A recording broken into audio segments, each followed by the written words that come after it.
साथ वैशाली। आइए नजर डालेंगे आज की हेडलाइंस की ओर।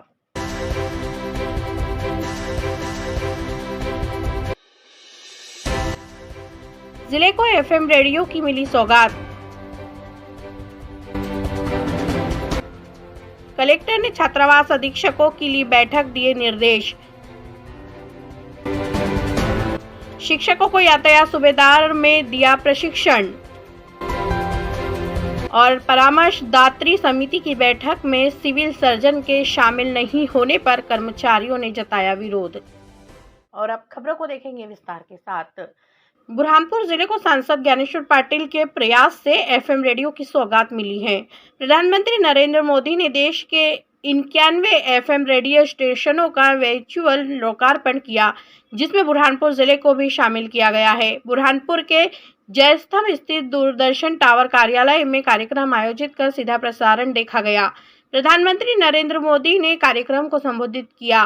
कार्यक्रम के बाद सांसद ज्ञानेश्वर पाटिल, महापौर माधुरी अतुल पटेल, विधायक ठाकुर सुरेंद्र सिंह, पूर्व मंत्री अर्चना चिटनिस, पूर्व महापौर अनिल भोसले ने फीता काटकर कार्यालय का शुभारंभ किया, जिसके बाद उन्होंने रेडियो से देश विदेश की जानकारी सुनी।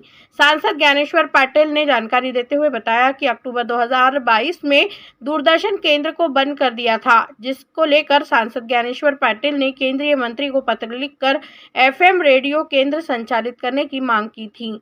योजना में शामिल कर बुरहानपुर जिले को यहां सौगात मिली है। एफएम रेडियो की सौगात से जिलेवासी देश विदेश की जानकारी से रूबरू हो गए। कि मेरे बुरहानपुर के जनता की मांग है या बुरहानपुर की जनता को भी एफएम का केंद्र शुरू होना चाहिए, तो उन्होंने उस बात को ध्यान में रखा और आज आप देख सकते हैं कि हमारे देश के माननीय प्रधानमंत्री मोदी जी ने पूरे देश भर में 91 एफएम केंद्रों का वर्चुअली उद्घाटन किया है, जिसमें आज बुरहानपुर भी उसमें शामिल है। तो मैं बुरहानपुर ज़िले की जनता की तरफ से, हमारे समस्त पदाधिकारी और जनप्रतिनिधियों की तरफ से माननीय प्रधानमंत्री जी को और माननीय मंत्री जी को बहुत बहुत धन्यवाद देता हूँ कि आपने हमारे छोटे से कार्यकर्ताओं की बात को ध्यान में रखा और हमारी यहाँ की जनता को इतनी बड़ी सौगात दी है। आज़ादी के अमृत काल में आज देश को एक और सौगात मिली। एक साथ हमने देखा कि 91 जगहों पर एक साथ माननीय प्रधानमंत्री जी ने एफएम रेडियो की शुरुआत करी। और बुरहानपुर के लिए ये इसलिए विशेष है क्योंकि अपने आप में बुरहानपुर कला और संस्कृति का एक बड़ा पुराना प्राचीन सांस्कृतिक केंद्र है।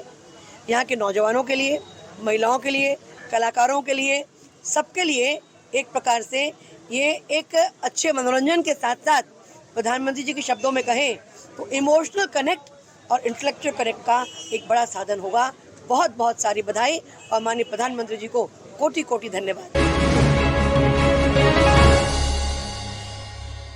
बुरहानपुर के जिला कलेक्टर कार्यालय में कलेक्टर की अध्यक्षता में छात्रावास अधीक्षकों की बैठक आयोजित हुई।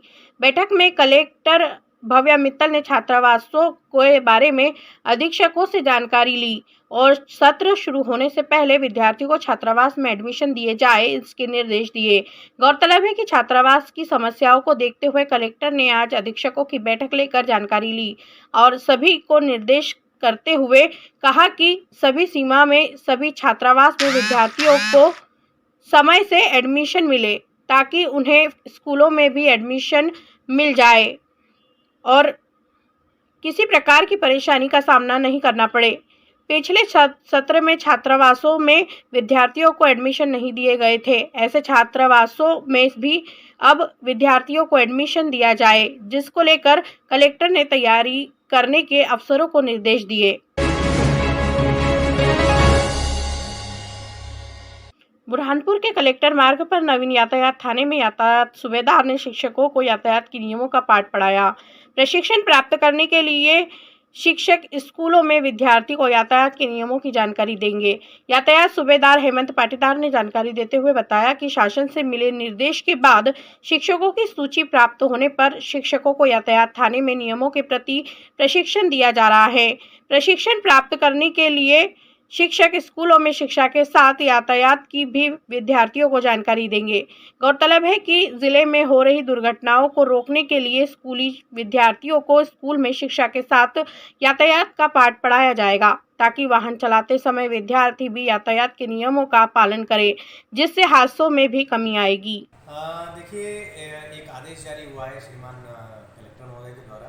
ये पुलिस मुख्यालय पीटीआरआई से प्राप्त लेटर के तारतम्य में जारी हुआ था, जिसके चलते जितने भी स्कूल्स हैं वहाँ पे प्रत्येक स्कूल में एक ट्रैफिक टीचर या ट्रैफिक नोडल की नियुक्ति के आदेश जारी हुए थे। ऐसे ट्रैफिक नोडल्स की सूची हमने यातायात थाने पर प्राप्त की और यातायात थाने से अब ये प्रशिक्षण शुरू हो गया है। हम अलग अलग बैच बना के और इन टीचर्स को प्रशिक्षण दे रहे हैं ताकि ये अपने अपने स्कूल्स में यातायात नियमों का पालन सुनिश्चित करें। बुरहानपुर के जिला अस्पताल में परामर्शदात्री समिति की बैठक आयोजित हुई। बैठक में सिविल सर्जन के शामिल नहीं होने पर कर्मचारियों ने नारेबाजी करते हुए विरोध प्रदर्शन किया। कर्मचारी नेता संतोष सिंह ठाकुर ने जानकारी देते हुए बताया कि बुरहानपुर के जिला अस्पताल में स्वास्थ्य कर्मचारियों को आ रही समस्या का निराकरण करने के लिए परामर्शदात्री समिति की बैठक आयोजित की थी। इस बैठक में सीएचएमओ भी शामिल हुए थे, लेकिन सिविल सर्जन इस बैठक में शामिल नहीं हो पाए। इस कारण कर्मचारियों की समस्या का हल नहीं निकल पाया, जिसको लेकर कर्मचारियों ने नारेबाजी करते हुए विरोध प्रदर्शन किया। इस दौरान बड़ी संख्या में कर्मचारी मौजूद थे। आज जिला अस्पताल में परामर्शदात्री की बैठक का आयोजन किया गया था, जिसमें जिले के समस्त कर्मचारी संगठनों उपस्थित थे। लेकिन विडंबना देखिए, सीएमएचओ साहब थे, लेकिन उनके अधीन सीएस स्टाफ नहीं थे, बीओ में उपस्थित नहीं थे, मेडिकल ऑफिसर उपस्थित नहीं थे, वार्ड इंचार्ज उपस्थित नहीं थे। आज परामर्शदात्री मीटिंग जो की जाती है कर्मचारियों की समस्याओं और उसके निदान के लिए, लेकिन जो जिम्मेदार व्यक्ति है वही नहीं उपस्थित थे। इस संबंध में संपूर्ण कर्मचारी संगठन ने निंदा प्रस्ताव पारित किया और सीएमओ साहब से जब बात की तो सीएमओ साहब का कहना पड़ा, मैंने सबको निर्देश कर दिया था, लेटर भी जारी कर दिया था, लेकिन मेरी कोई सुनता नहीं है। तो आज हम सभी कर्मचारी संगठन ने निंदा प्रस्ताव पारित किया है और इनके खिलाफ तानाशाही नहीं चलेगी के नारे लगाए गए। इस अवसर पर जिले के समस्त कर्मचारी उपस्थित थे।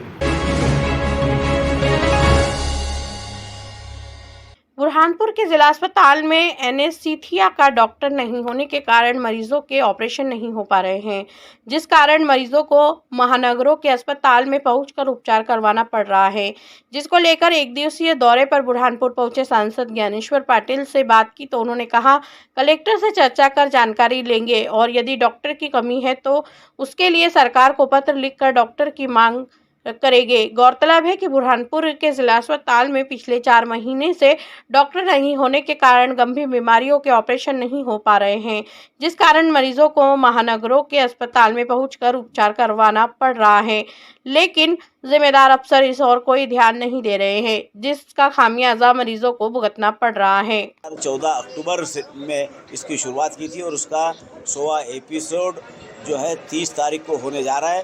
तो इस आकाशवाणी के माध्यम से माननीय प्रधानमंत्री रेडियो की मन की बात से पूरे देशवासियों से जुड़ने काम किया और ऐसी देशवास में अनेक प्रतिभाएं जो छुपी हुई थी हर क्षेत्र में, जिन्होंने अलग अलग काम किया, उन लोगों को आम जन तक के पहुंचाने का, उनका परिचय कराने का माननीय प्रधानमंत्री जी ने इस माध्यम से किया है। तो इसका आने वाले समय में और उपयोग बढ़ेगा। जिस तरह से पहले रेडियो का चलन होता था, वैसा ही फिर से रेडियो का चलन आने वाले समय में होगा, ऐसी उम्मीद हमारे देश की जनता माननीय प्रधानमंत्री से कर रही है और निश्चित रूप से होगा। निश्चित रूप से आपने जो बात ध्यान में लाई है, कलेक्टर से चर्चा करेंगे और संबंधित जो अधिकारी यहाँ पर ऐसे का डॉक्टर नहीं है उसके लिए भी माननीय मंत्री से चर्चा करके उसकी भी व्यवस्था करेंगे। 4 महीने से सर ये व्यवस्था ठप पड़ी है, ऑपरेशन नहीं हो रहा अस्पताल में। वो कलेक्टर से चर्चा करेंगे कि क्यों नहीं हो पाई है। बुरहानपुर के जिला अस्पताल में उपचार के दौरान एक युवक ने दम तोड़ दिया। मृतक का बुरहानपुर के जिला अस्पताल में पोस्टमार्टम कराकर शव परिजनों को सौंप दिया। प्राप्त जानकारी के अनुसार आगरा से केला भरने के लिए चालक और परिचालक महाराष्ट्र के रावेर में आए थे। गाड़ी भरने के दौरान वे झाड़ के नीचे सोए हुए थे। इसी दौरान तेज हवा, आंधी तूफान के कारण परिचालक पर ईंट गिरने से दबने पर गंभीर रूप से घायल हो गया था।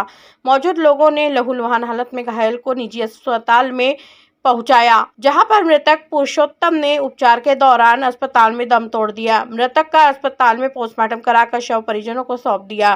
पुलिस ने मर्ग कायम कर जांच शुरू कर दी है। की डेथ हो गई थी। वो वहाँ किला भरने गए थे रावेर में।